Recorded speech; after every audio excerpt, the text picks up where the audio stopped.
Watcher, I hardly know her. So if somehow you aren't aware of the controversy, Watcher, their YouTube channel, actually because of the controversy, I discovered them. I mean, I kind of knew of their existence, like I'd seen them in other people's videos, but I'd never really checked out their own content. And I'm not gonna lie, I've been unironically watching a bunch of it over the past couple of days. They're genuinely really good. Like they make really high quality stuff, and they almost burned down their YouTube media empire by making one of the dumbest decisions that I think has ever been seen on this platform. They had the bright idea of locking all of their content behind a subscription service paywall. This is not a meme.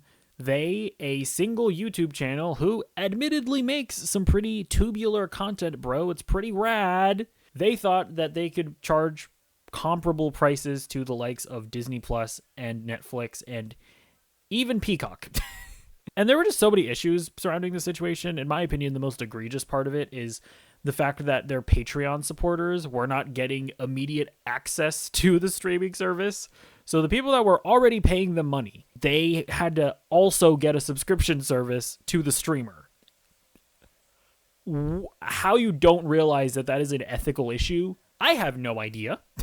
Now, they did give the Patreon members a discount, but that is still spitting in the face of your most ardent supporters, the people that have actually had your back this entire time. I made a video going over it. I'll leave a link to it in the description below if you want to check that out. In any case, they have now made a response video to the controversy. They have 2 thumbnails in a row of them sitting on a couch looking sad. Is it good? Is it bad? Don't listen to all the other YouTubers that got their videos out before me. I'm the only voice that matters. Let's get into it. Now, the first thing that I will give them a compliment on is no stereotypical YouTuber sigh. No manipulative dog inclusion. They Philip DeFranco style just jump right into it, and honestly, that's appreciated. They also plainly state that they messed up. You know, they don't do some word trickery by saying something like, we apologize for how you took it, you know, stuff like that. I actually think they do a very good job of taking accountability and responding to most of the main criticisms that were aimed at them. You know, I think they do a good job of addressing their fan base and going, oh, we are so sorry. You guys are the reason that we make the content. Oh, it wouldn't be possible without you. You've been us ever since we left BuzzFeed. Oh, we so sorry to our audience. Oh, I give you a kiss on head. And yeah, I mean, I think that's a very important thing to do because it's true. Without your audience, you are nothing. And just Charlie Brown style removing the football that is your content out of nowhere is obviously messed up. Steven specifically apologizes for saying that the $6 is a price that anybody can afford. Which, yeah, he's the guy that mentioned that in the original video. Yeah, I mean, that really was just an unfortunate mistake to make. Because while, yes, $6 may not be an extraordinary amount of money, there are, going to be some people that genuinely can't afford to just throw $6 at a subscription service. And also, when you take into account all of the subscription services that we all pay for, it adds up. Entertainment is slowly going back to the cable model, and the thought of YouTube channels being a part of that makes me want to jump off of a ravine in Minecraft, quite frankly. And then I actually think they do a very good job of making changes to their content strategy so that they're not entirely walking back the whole streaming service idea, but they are still making their content accessible to everyone. Basically, the content will be going to their streaming service 1 month early, and then after that month is up, that content will be going to their YouTube channel for free. And I think that that is an entirely reasonable thing to do. That being said, it is just kind of weird because it kind of just feels like Patreon, but with extra steps. But at the end of the day, I don't think that there's anything untoward going on with this model. If you're on YouTube, you can still watch all the content for free. If you want to make sure you watch the content before the second coming of Christ, then you can pay the extra fee and watch it a month early. And speaking of Patreon, beforehand, Patreon members were not getting automatic access to the subscription service. Now they are. And I think that that is absolutely the right thing to do. Very baffling that that wasn't just the de facto option initially, but they've righted the mistake, so good on them. When it comes to just their response to all of the major criticisms, I honestly think they nailed most of it on the head. I think they made the necessary fixes to their new content strategy, and I think this is a win-win for pretty much everybody involved. Then they went on to try and clarify why they decided to do this in the first place, and that's still where I have some confusion. They reiterate that they've been having trouble finding sponsors for their videos. They also talk about how the two things that they really didn't want to do was reduce the quality of the content that they felt that we deserve. They also didn't want to fire anybody. And allow me to tackle those points. I think the first part about them not being able to attract advertisers, I'm a teeny tiny little YouTuber, so I'm not getting YouTube ad revenue. I also sure as hell don't have any sponsors.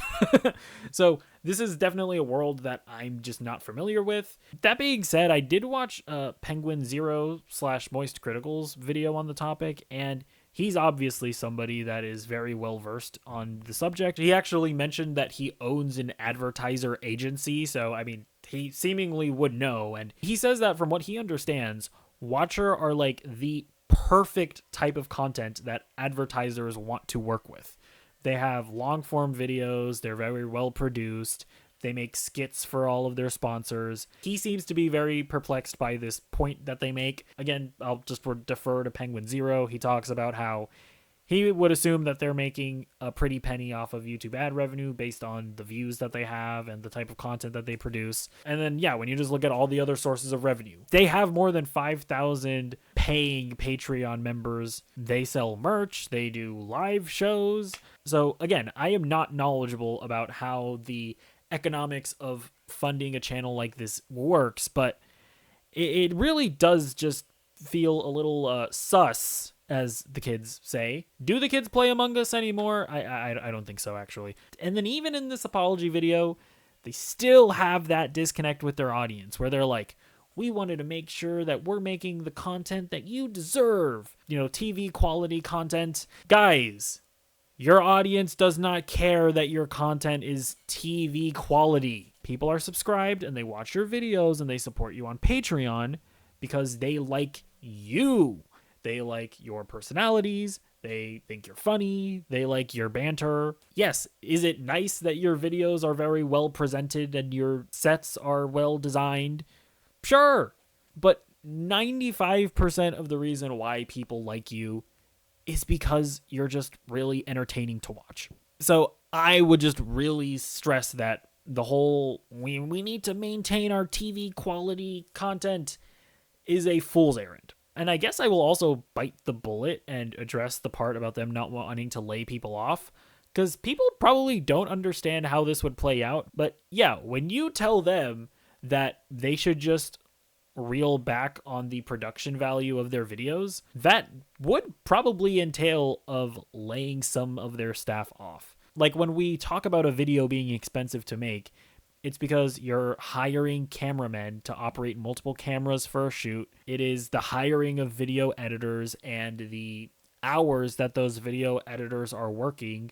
So yes, I will fully grant that just lowering the production value of their videos is not a simple thing, because it would lead to making hard decisions and laying some people off. However, I will still stand by the fact that making tough business decisions is necessary before screwing over your audience and starting a streaming service. So, all in all, I think that this is probably one of the better ways that a YouTube channel has handled a controversy. They directly addressed most of the responses. You know, as I mentioned before, I'm still a little dubious of their supposed financial woes, but as far as the shady business practices that were being done with the streaming service, I think they've more or less been addressed. I think that the most important thing that they had to address was the Patreon. Really great that their Patreon members are, in fact,